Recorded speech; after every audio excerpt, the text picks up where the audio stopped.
the heavens and the earth. Unsa may konklusyon sa matag adlaw, human namugna sa Ginoo ang kahayag on the first day.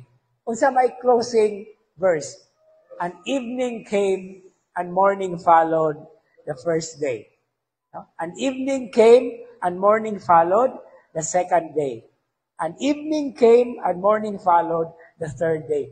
Muna nga sa Jewish calendar, ang kanang evening, sinugdanan na sa bagong adlaw.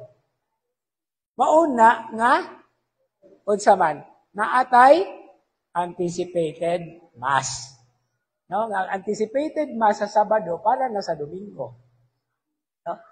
Unya, ang tawag sa nato sa mga piyesta, okay? Naatay piyesta, kanang piyesta sa adlaw na. Ang adlaw before the piyesta is called Vesperas. And it is, Vesper comes from Latin meaning evening. No?